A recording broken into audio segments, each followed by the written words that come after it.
மதிமுகம் நேயர்களுக்கு வணக்கம். இது நேர்முகம். இன்றைய நேர்காணலில் சிறப்பு விருந்தினராக நம்மோட அரசியல் விமர்சகர் ஜெகதீஸ்வரன் அவர்கள் இணைந்திருக்கிறார். பேசலாம். டயா பூஸ்டர் சுகரை கண்ட்ரோல் பண்ணும், உங்க ஆரோக்கியத்தை மீட்டு தரும். சர்க்கரையை கட்டுப்படுத்துறதுக்கான எளிமையான வழிமுறை, இயற்கையான வழிமுறை. அனைத்து மருந்து கடைகளிலும் கிடைக்கும்.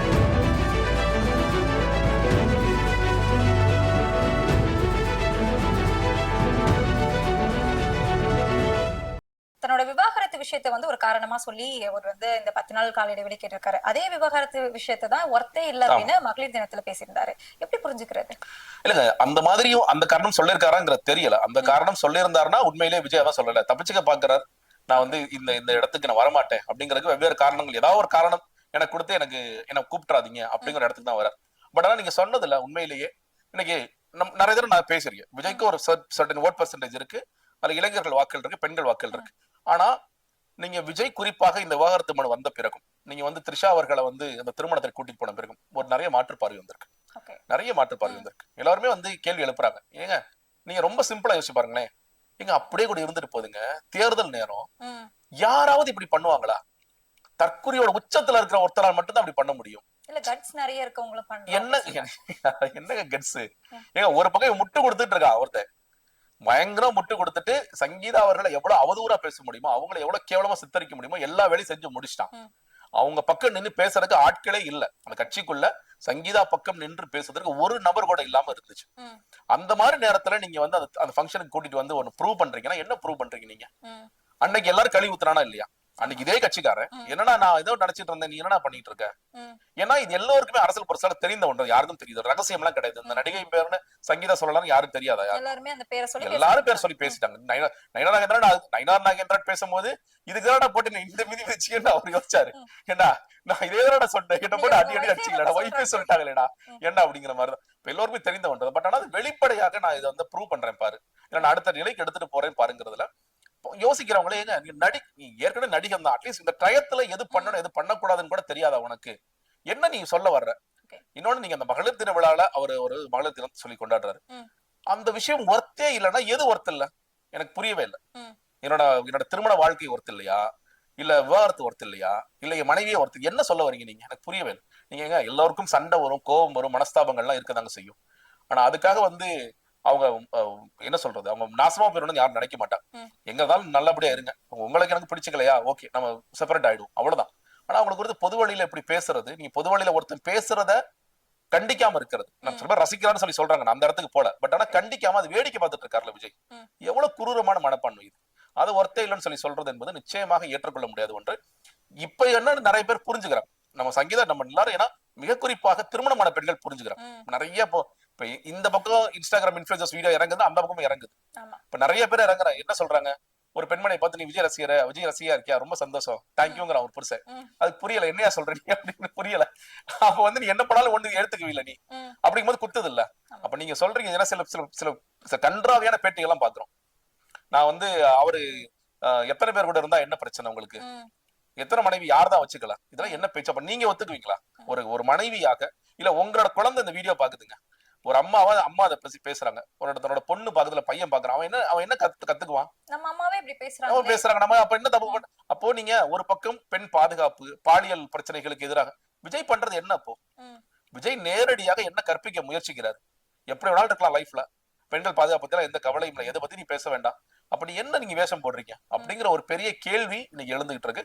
அதனால நிச்சயமாக அந்த திருமணமான பெண்கள் நிறைய பேர் யோசிக்கிறாங்க. நம்ம இவரையா போய் நம்ம சப்போர்ட் பண்ணிட்டு இருந்தோம், இவருக்கு அண்ணான்னு சொல்லி சொன்னா என்னமோ சொல்லிட்டு இருந்தோம். ஆனா இவர் தன்னோட பர்சனல் லைஃப்ல எவ்வளவு மோசமான ஒரு ஆளா இருக்காரு. இப்ப எல்லாரும் சொல்றது உண்மைதான் போல இருக்கு, நிறைய பேர் பேசுறது உண்மைதான் போல இருக்கு. விஜய் பர்சனல் லைஃப்ல பெரிய ஒரு மோசமான நபராக, என்ன சொல்ற, மனிதனாகவே இல்லாதவராகத்தான் இருக்கிறார் அப்படிங்கிறது உங்களுக்கு பார்வையாக இருக்கு. இல்ல, இந்த பர்சனல் லைஃப், இந்த விவகாரம் அப்படிங்கிறது திடீர்னு ஏன் இப்போ இந்த நேரத்துல பூமாகணும்? இந்த தேர்தல் நேரத்துல இதாகிறதா இருக்கட்டும், திடீர்னு த்ரிஷா அவர்கள் ட்ரெண்ட் ஆகுறாங்க, அவங்களை பவர்ஃபுல்லா காட்டிக்கிறாங்க, இதுவாக இருக்கட்டும்.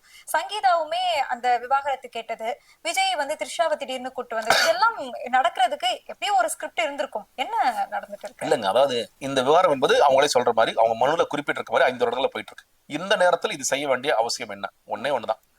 நான் பொறுத்து பார்த்தேன், நான் நண்பர்கள் மூலமா பேசி பார்த்தேன், என்னோட குடும்ப அமைப்பு மூலம் பேசி பார்த்தேன், லீகலாவும் பேசி பார்த்துட்டேன். எதுக்குமே நீங்க ரெடியா வரல, ஒத்து வரல. அப்போ இனிமேல் நான் இதே வீட்டுல முடங்கி கிடக்க வேண்டிய அவசியம் எனக்கு இல்லைன்னு நான் ஒரு இடத்துக்கு வந்துட்டேன். என் பசங்களும் வளர்ந்துட்டாங்க. நான் ஒன்ஸ் ஃபார் ஆல் நான் வந்து ஃபார் குட் நான் கிளம்புறேன், இந்தியா விட்டு கிளம்புறேன், நான் வந்து வேற என்னோட சொந்த நாட்டுல போய் செட்டில் ஆகலாம்னு நினைக்கிறேன். அப்ப எனக்கு உண்டான ஜீவனாம்சத்தை நீங்க கொடுங்க. இதுதான் உங்களோட கோரிக்கை. அவங்களுக்கு வந்துங்க இந்த நேரத்துல விஜய் இது எலெக்ஷன் டைம், விஜய் பெரிய அரசியல் கட்சி தலைவர், நீங்க அவங்களோட பார்வையில் விஜய் என்னவா இருப்பார்?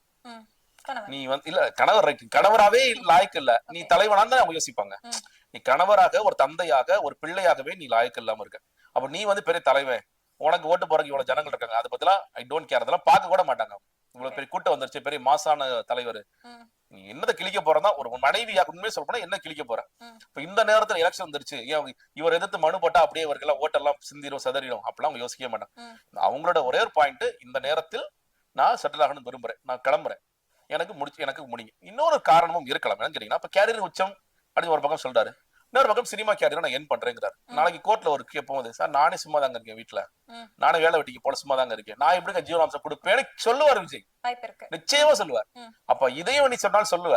அப்ப இன்னைக்கு உன்கிட்ட என்ன இருக்கோ அதை நான், என்னோட உரிமை, அது எல்லோருக்குமான உரிமை. நீங்க விவகாரத்தை கேட்டு யாரு போனாலும் அதற்கு உரிமை, அந்த உரிமையை பெற்றுக் கொடுங்க. இல்ல இப்பயே நீங்க அவுட் ஆஃப் கோர்ட் செட்டில்மெண்ட்ல நான் கேட்கற செஞ்சு கொடுத்துட்டீங்களா, ஒண்ணுமே பிரச்சனை இல்லை. அவங்க ஏன்னா இன்னொன்னு, அவங்க வந்து இந்த டைமிங், இந்த விஜய் வந்து அசிங்கப்படுத்தணும், அரசியல் நோக்கத்தோட அவங்களை பழி தீர்க்கணும்னு நினைச்சாங்கன்னா, உண்மையிலேயே யாராக இருந்தாலும் என்ன பண்ணிருப்பாங்க, அழகா வந்து ஒரு பிரஸ் மீட் கொடுத்திருப்பாங்க. அவங்க விஜய் மாதிரி தற்கொலை கிடையாது, நல்லாவே பேசுவாங்க, அவங்க நல்லா படிச்சவங்க, நல்லா பேசுவாங்க, நல்லா பிரஸ் எல்லாம் சந்திக்கக்கூடிய ஒரு நபர் தான். நல்லா அழகா பிரஸ்க்கு மீட் வச்சுட்டு அதுக்கு பிறகு யாரெல்லாம் கூட்டு பேட்டி கொடுக்கணுமோ எல்லா வேலையும் பண்ணிட்டு இருப்பாங்க. நான் எதுக்குமே வரல, இந்த ஆட்டத்துக்குள்ள நான் வரவே இல்லை. எனக்கு உண்டான உரிமையான தொகை என்னவோ அதை நீங்க கொடுத்துருங்க, செட்டில்மெண்ட் முடிச்சிருங்க அப்படிங்கறத அவங்களோட கோரிக்கை.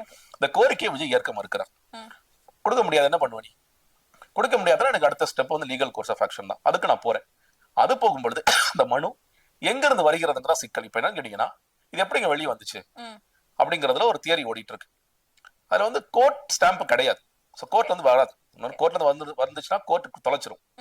சோ இந்த மனுவை ஒண்ணு இதை பதிவிட்ட சங்கீதா, இந்த மனு போட்ட சங்கீதா அவர்கள் ரிலீஸ் பண்ணணும், இல்ல இதை ரிசீவ் பண்ண விஜய் தரப்பு போட்டிருக்கணும். சங்கீதா தரப்பு அவங்க ரொம்ப தெளிவா இதை டிஸ்கஷன் கூட பண்ணாதீங்கன்னு சொல்லி சொல்றாங்க. அப்ப அவங்க இதை வெளியிட வேண்டிய எந்த அவசியமும் கிடையாது. அப்ப வெளியிட்டது யார்? விஜய் தரப்பை தவிர யார் வெளியிட முடியும்? விஜய் தரப்பு ஏன் இதை வெளியிடணும்? அவங்க அதான் சொல்றேன் இல்லையா, இப்போ ஒரு 2 நாளைக்கு முன்னாடி இந்த மனு வர்றதுக்கு 2 நாளைக்கு முன்னாடி ஒரு செய்தி ஒண்ணு பார்த்திருப்பீங்க, ஊடகவாதங்களுக்கு யாரும் பங்கேற்க வேண்டாம். இது ஏன் அந்த செய்தி வந்துச்சு? ஏன்னா அப்ப வந்து ரொம்ப கான்ட்ரவர்சியா தான் போயிட்டு இருந்துச்சு. நீங்க சிபிஎஃப்சி வரும்பொழுது பேசாம இருங்கப்பான்னு சொல்லி யாரையும் போகாதீங்கன்னு சொல்லி சொன்னாங்க.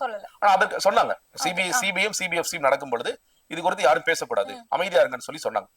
அதற்கு பிறகு நீங்க கடந்து வந்து எல்லாரும் எல்லா டிபேட்ஸ் எல்லாம் போயிட்டு இருக்காங்க, இந்த மக்கள் மன்றம் அந்த செய்தி நியூஸ் எல்லாம் போயிட்டு தான் இருக்காங்க. இப்ப திடீர்னு ஒரு ஸ்டாப் பண்றாங்க. என்ன காரணம்? கான்ட்ரவர்சி யாராவது பேசினாங்களா, இல்ல செய்தி தொடர்பாளர் யாராவது மோசமா அசிங்கமா அதை பேசிட்டாங்களா? எதுவுமே நடக்காத போது திடீர்னு ஒரு கட்டுப்பாடு இங்க வருதுன்னா அதற்கு காரணம் இது மாதிரி ஒண்ணு ஏதோ நடக்க போகுது. அப்ப நம்ம முன்கூட்டியே எச்சரிக்கை யாரும் பேச அனுப்பக்கூடாது அப்படிங்கறதா. இன்னொன்னு, நம்மளை சப்போர்ட் பண்றதுக்கு ஒரு கும்பல் இருக்கு. அந்த கும்பல் என்ன பண்ணும், டக்குன்னு வந்தோன்னு என்ன பண்ணுச்சு, திமுக சதி.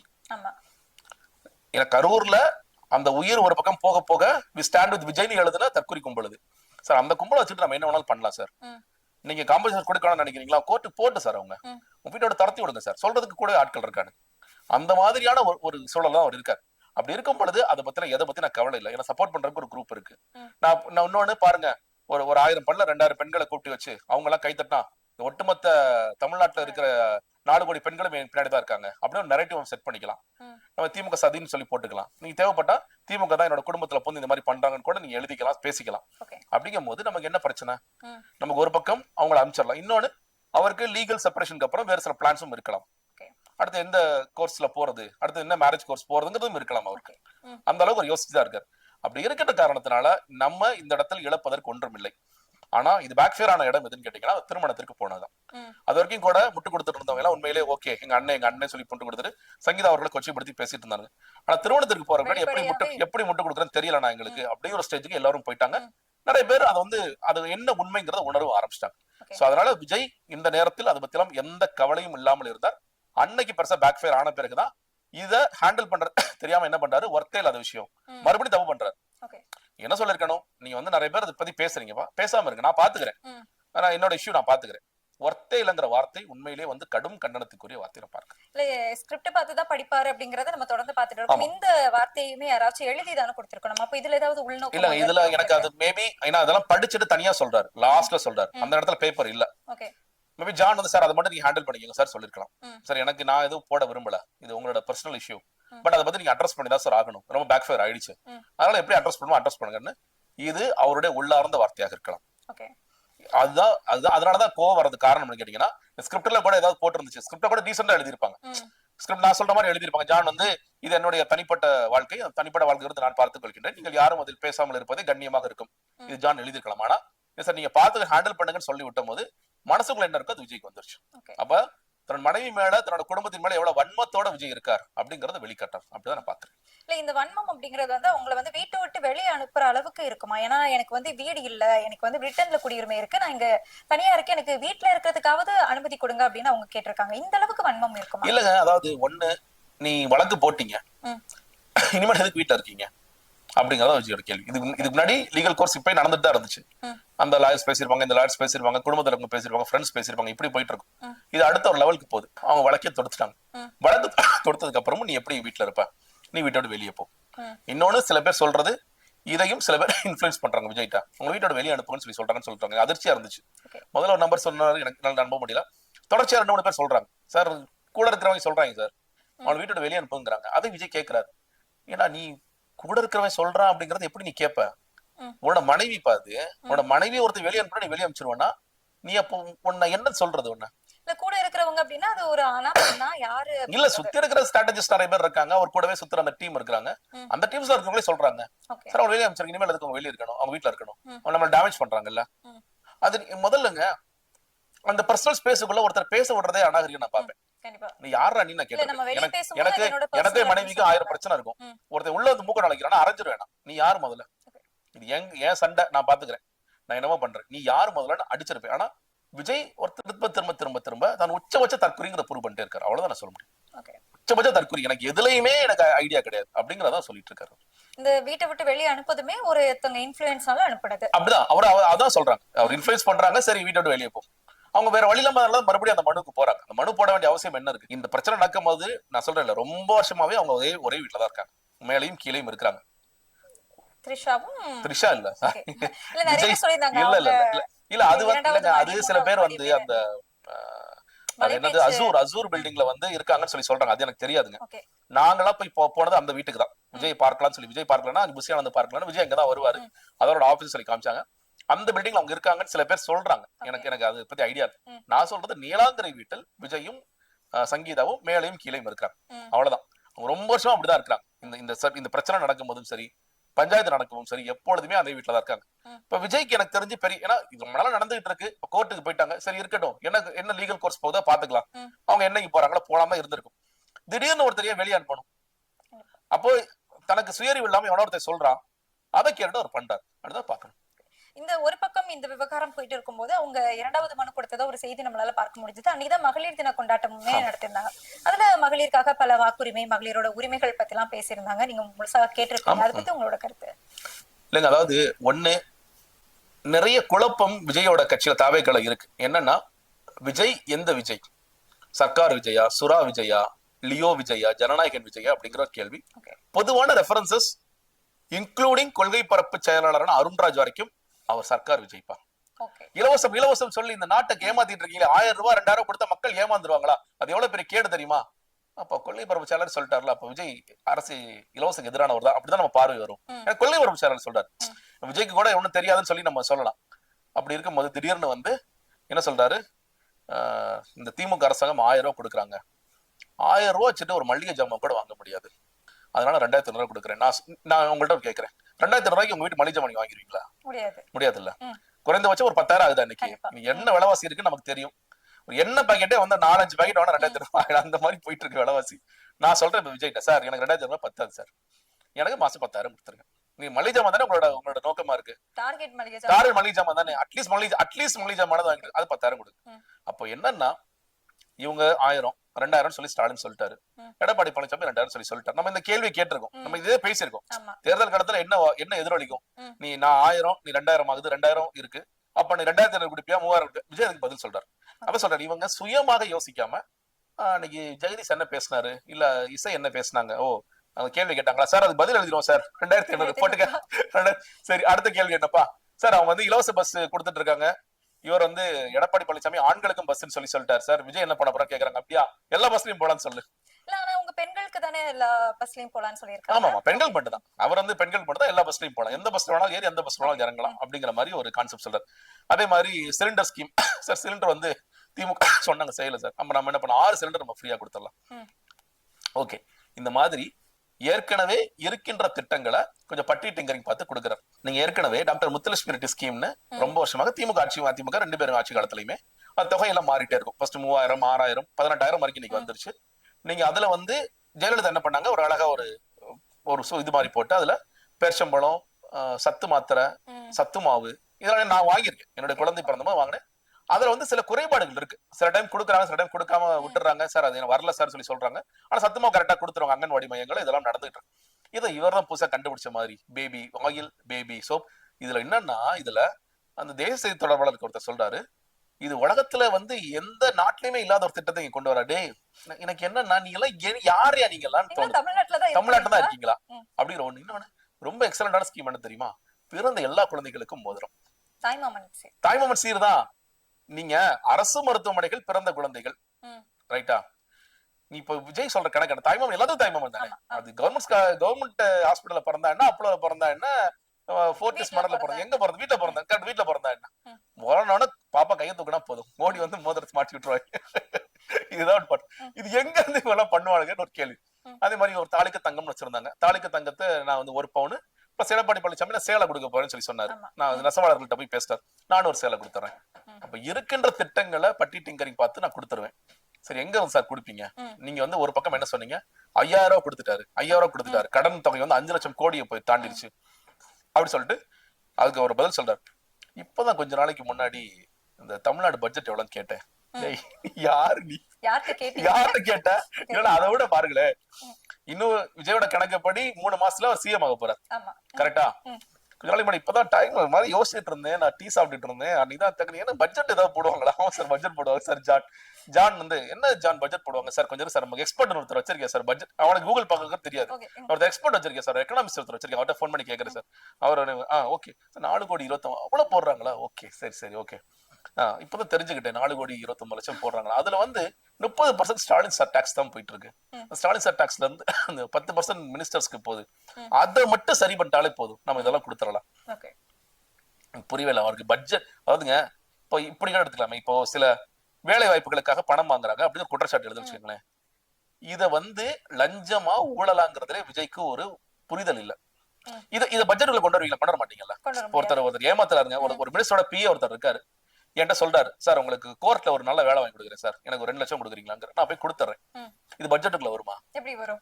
ஆனா விஜய் இதை வந்து சொல்றாரு, குற்றச்சாட்டா வைக்கிறாரு இல்லையா? அப்போ இந்த மாதிரி ஊழல்னா என்ன? இப்போ டெண்டர் ஒண்ணு போடுறோம், டெண்டர் ஃப்ளோட் பண்றோம், டெண்டர் ஃப்ளோட் பண்ற இடத்துல நீங்க வந்து அதிகமான தொகைக்கு டெண்டர் ஃப்ளோட் பண்ணிட்டு கம்மியான தொகைக்கு ரோடு போட்டு முடிக்கணும்னு வச்சுக்கோங்களேன், அதுல ஊழல்னு சொல்லலாம். நீங்க அதுல கூட நீங்க ஒரு சொல்றபடி இவ்வளவு எல்லாம் அடிக்கிறாங்களா? நீங்க கான்ட்ராக்டர் மினிஸ்டர் அதுன்னு, அதாவது பிரச்சனைகள் இருக்கதான் செய்யுது, ஊழல் பிரச்சனை இருக்கதான் செய்யுது. ஆனா இவர் சொல்ற மாதிரி 30% சேர்த்து நான் இதை கொடுத்துருவேன் அப்படிங்கறதுலாம் வாய்ப்புகள் இருக்கானா? முதல்ல வாய்ப்புகள் இல்லை. இவர் இன்னொரு பக்கம் வந்து எல்லாரும் யார்கிட்ட கேட்கிற, அண்ணன் தானே கேட்கிற, அடிச்சு விடு அப்படிங்கிற ஒரு அடிப்படையில மட்டுமே இதை சொல்லிட்டு இருக்கிற ஒரு ஸ்கீமா தான் பாக்குறேன். விஜய்க்கு மிகப்பெரிய புரிதல் இல்லை. இப்போ குழப்பம் என்ன ஆயிடுச்சுன்னா, கட்சிக்குள்ள ஒரு குழப்பம். நம்ம இலவசத்துக்கு எதிரானவங்க நம்ம நினைச்சிட்டு இருந்தோம். இப்போ நீங்க இலவசங்களை கொடுக்கலான்னு சொல்லி சொல்றீங்கன்னா நம்ம எதுக்காக பேசணும் அப்படிங்கிற ஒரு பெரிய கேள்வி குழப்பம் ஆயிடுச்சு. இன்னொன்னு 30% ஸ்டாலின் சார் டாக்ஸ். இப்ப இந்த கட்சிக்குள்ள 3 கோடி அடிக்கிறீங்களா, அதுல புசியானந்த் சார் டாக்ஸா இல்ல விஜய் சார் டாக்ஸா? டாக்ஸ் பேசுறீங்கல்ல, அந்த டாக்ஸ் நீ முதல்ல ஒழுங்கு கட்டுறியா? 1.5 கோடி அபராதம் கேட்டாங்க, ரொம்ப எல்லாம் கேட்கல. நீங்க வந்து 4 கோடி 75 லட்சம் பட்ஜெட்னு சொல்லி அவ்வளவுக்கு போறீங்கல்ல, அவ்வளவுலாம் விடுங்க. வெறும் 1.5 கோடி சொன்னுச்சு கோர்ட். அந்த அபராதத்தை நான் கட்ட மாட்டேன். ஏன்பா எனக்கு லேட்டா தானே கேட்டீங்க, நான் கட்ட மாட்டேன். அபராதம் எதுக்குப்பா கேக்குறாங்க? நான் பிளாக் பண்ணி வாங்கினேன். ஆனா பிளாக் பண்ணி வாங்கிதான் 7-8 வருஷம் ஆயிடுச்சுல, இப்ப எதுக்கு என்ன அபராதம் கேக்குறீங்க? வாங்கினேன், நீங்க உடனே கேட்டிருக்கணும்ல என்கிட்ட. எதுக்கு நீங்க 7 வருஷம் கழிச்சு கேக்குறீங்க? கட்ட மாட்டேன் சும்மா சொல்லல, கோர்ட் வரைக்கும் போறாரு விஜய். கடைசியில கோர்ட் வரைக்கும் போராடிட்டு இருக்காரு. அந்த விஜய் தானே சொல்றாரு, நான் வந்து அப்படியே அழகா ஒரு கவர்னன்ஸ் கொடுத்துருவேன். எவ்வளவு அழகா பண்ணலாம் தெரியுமா? எப்ப நீ வந்து உண்மையிலே தீய சக்தி, ஊழல் சக்தி, எல்லா சக்தியாவும் தமிழக வெற்றி கழகம் தான் இருந்துட்டு இருக்கு. நீங்க இதெல்லாம் எப்படி செய்வீங்க அப்படிங்கறது ஒரு பெரிய கேள்விக்குறிதான் இருக்கு. இன்னொன்னு அந்த வந்த பெண்களுக்கே ஃபர்ஸ்ட் என்ன சொன்னாங்க, இலவசங்களை வச்சு என்னங்க பண்றது? இந்த 1000 ரூபாய் வாங்கி என்னங்க பண்றது? கேட்டாங்க. ஆமா இப்ப கேட்டாங்க. ரொம்ப யூஸ்ஃபுல்லா இருக்கும். யார் பண்ணீங்களா? எப்படி டக்கு டக்கு டக்குன்னு மாறுறாங்க பாருங்க. 1000 ரூபாய் ஒண்ணுமே பண்ண முடியாதுன்னு சொன்னவங்க இப்படி பண்றாங்க. அதனால விஜய் அவர்கள் எல்லாரும் சொல்றாங்க, நம்ம அதை விட கூடுதலா ஒண்ணு சொல்லணும் அப்படிங்கிற நோக்கம் மட்டும் தான் இருக்கு. இதுக்கெல்லாம் ஃபண்ட் எங்க இருந்து வரும், நிதி நிலைமைனா என்ன, பட்ஜெட்னா என்னன்னா இப்பதான் தெரிஞ்சிட்டு இருக்காரு. அது ரொம்ப காலமாகும். விஜய்க்கு உண்மையிலே வந்து ஒரு புரிதல் ஏற்படுறதுக்கு ரொம்ப காலமாகும். இன்னொன்னு நீங்க சொன்ன மாதிரி அந்த மனு போடுற அன்னைக்கோ இல்ல இந்த பிரச்சனை தீவிரம் நடந்துட்டு இருக்கும்போது பண்றாரு. ஒட்டுமொத்தமாக திசை திருப்பணும். பெண்கள் பக்கம் தான் நிக்கிறாங்கன்னு ஒரு நரேட்டிவ். ஏன்னா போன மகளிர் தினத்துக்கு விஜய் என்ன பண்ணார்? அதுக்கு போன மகளிர் தினம் என்ன பண்ணார் தெரியுமா? அன்னைக்கு ஆப் ரிலீஸ் பண்ணார். மார்ச் 8ஆம் தேதி 2024 ஆப் ரிலீஸ் பண்ணி மெம்பர்ஷிப் ஆகுங்க, மகளிர் தினம் அன்னைக்கு நான் லான்ச் பண்றேன்னு அன்னைக்கு வீடியோ தான் போட்டார். எந்த செலவும் செய்யவே இல்லை விஜய். இன்னைக்கு வந்து செலவு செஞ்சு வெளியே வர்றாங்களா அது கூட பண்ணல. அப்ப 2 வருஷமா இல்லாம 3வது வருஷத்திற்கு நீங்க தேர்தலுக்காக மட்டும் வரீங்கன்னு சொல்லிட முடியாது. இந்த நேரத்தில் பெண்கள் மத்தியில நமக்கு ஒரு நெகட்டிவான இமேஜ் போகுது. அதை சரி கட்டணும் அப்படின்னா நம்ம சாதனை பெண்கள் நிறைய பேர் கூப்பிடணும். இன்னொன்னு எங்க கட்சியில் உள்ள நிர்வாகிகள் இருக்காங்க காமிச்சு கீழே பெண்களை உட்கார வச்சு பெண்கள் எல்லாருமே விஜய் பின்னாடி தான் நிக்கிறாங்க, 4 கோடி பெண்களும் விஜய் பின்னாடி தான் நிக்கிறாங்க அப்படின்னு ஒரு நெரேட்டிவ் செட் பண்றதுக்குமான உருவாக்கப்பட்ட ஒன்றுதான். இன்னொன்னு விஜய்க்கு உண்மையிலேயே பெண்கள் குறித்த அக்கறை இருக்கா? விக்கிரவாண்டி மாநாட்டில் விஜய் சொன்னது 33% கட்சி பொறுப்புகள் பெண்களுக்கு கொடுக்கப்படும், 33% எம்எல்ஏ போஸ்ட் எம்எல்ஏ கேண்டிடேட்ஸ் பெண்களுக்கு கொடுக்கப்படும். இப்ப நம்ம பார்ப்போம் விருப்பமனு முடிச்சதுக்கு இன்னைக்கு ஒரு லிஸ்ட் வருது, 10 பேர் லிஸ்ட் வருது வச்சுக்கோங்களேன். 10 பேர் எத்தனை பெண்கள் இருக்கான்னு பார்ப்போம். மாவட்ட செயலர்ல ஒரு மாவட்ட செயலர் கூட பெண் கிடையாது. ஒரு மாவட்ட செயலர் கூட, ஒரே ஒரு மாவட்ட செயலர் தான் ஆகணும்னு முயற்சி பண்ணாங்க. அவரை கார் ஏத்தி கொள்ள முயற்சி பண்ணாங்க. அவங்க வந்தாங்க, அவரை கார் ஏத்தி கொள்றதுக்கு வேலை பார்த்தாங்க. இதுதான் அந்த கட்சியோடைய பெண்கள் குறித்த பார்வை என்பது. ஏன்னா நீங்க ஒரு பக்கம் என்ன சொல்றாங்க, நாங்க தான் பெண்களுக்கான கட்சி, நாங்க தான் பெண்களுக்கான கட்சி. பெண்களை அதிகாரப்படுத்துவதற்கு இதுவரைக்கும் தமிழக வெற்றி கழகம் செய்தது என்ன?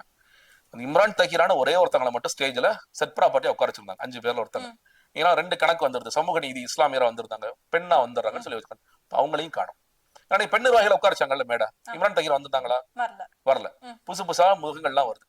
இந்த முகங்கள்லாம் யார் இதுவரைக்கும் இவங்க பெண் நிர்வாகிகளாக அறியப்படாதவர். புசியானதுக்கு பொறுத்த வரைக்குங்க யாரையுமே மேடையில ஏத்த பாருங்க, அவர் கீழே நிக்கிறாரு, பெண்கள் மேல நிக்கிறாங்க. புசியானது எப்படி எரிச்சலா இருக்கும். அவர் போக முடியாது இந்த நிகழ்ச்சியில, வேஷம் போட்டுதான் போகணும்.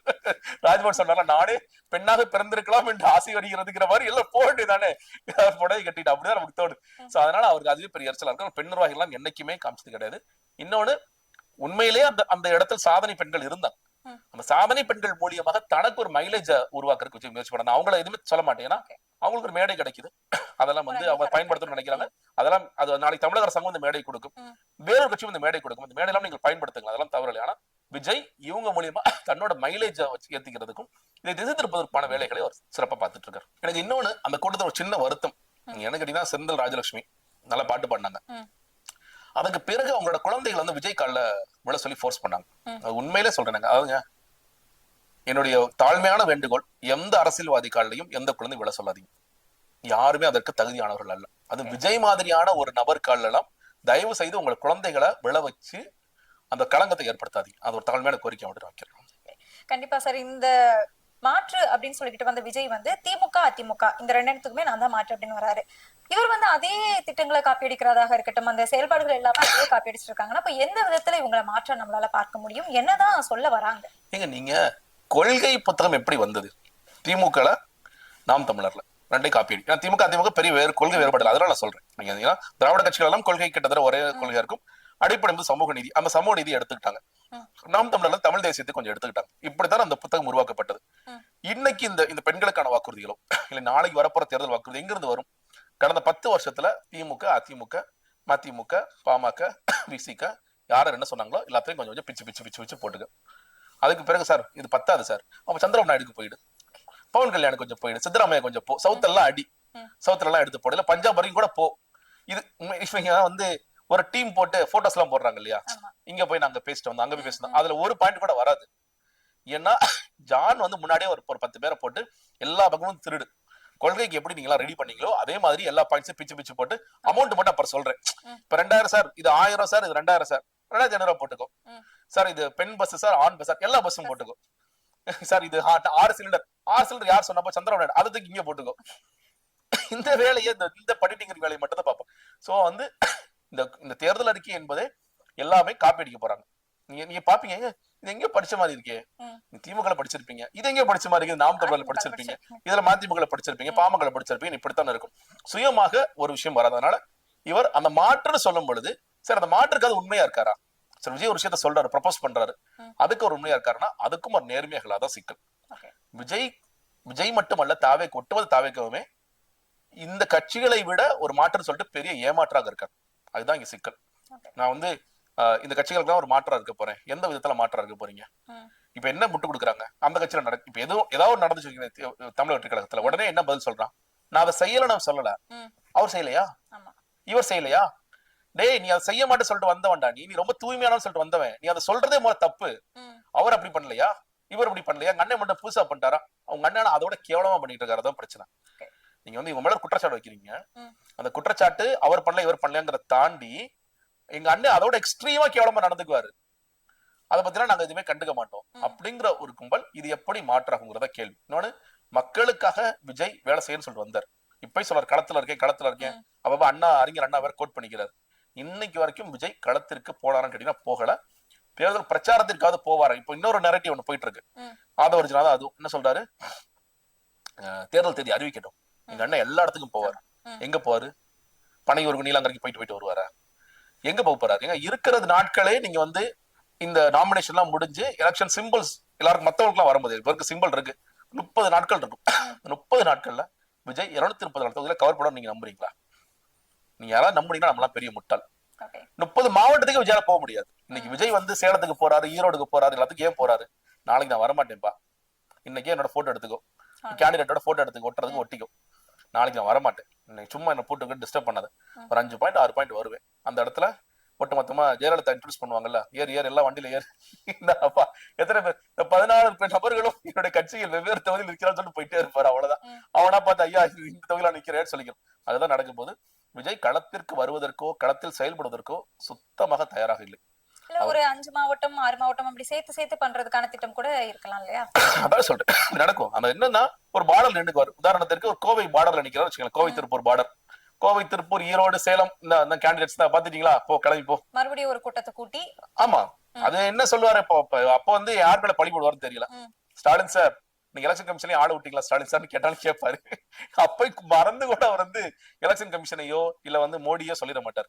அப்பே ஸ்டாலின் சார் தான் சொல்லிட்டே இருப்பார். கடைசி வரைக்கும் அவரோட ஒரே ஒரு விஜயோட ஒற்றை ஆசை, அது நடக்கவே நடக்காத ஆசை என்னன்னு கேட்டீங்கன்னா, எப்படியாவது ஒரு தடவையாவது முதலமைச்சர் வந்து விஜய் ஒரு பெரிய சக்தி அப்படிங்கறத அங்கீகரிக்கணும்னு நினைக்கிறார். வாயால உச்சரிக்காட்டி கூட பரவாயில்ல, அங்கீகரிக்க போடுங்கிறார். அவர் முடியவே முடியாது, அவர் பிடிவாதமா இருக்காரு. அது எப்படியாவது அதை வந்து சாதிச்சிட்டாருன்னா கூட விஜய் மொத்தமா அரசு விட்டு விலகிடுவார். அப்ப நான் நடந்தது நடந்துருச்சு, நான் போறேன்னு சொல்லிடுவாரு. சோ அப்படிதான் இது போகும். நிச்சயமாக மிகப்பெரிய ஏமாற்றுதான் வருது. நன்றி சார், நிறைய தகவல்களை பகிர்ந்துக்கிட்டீங்க. நன்றி.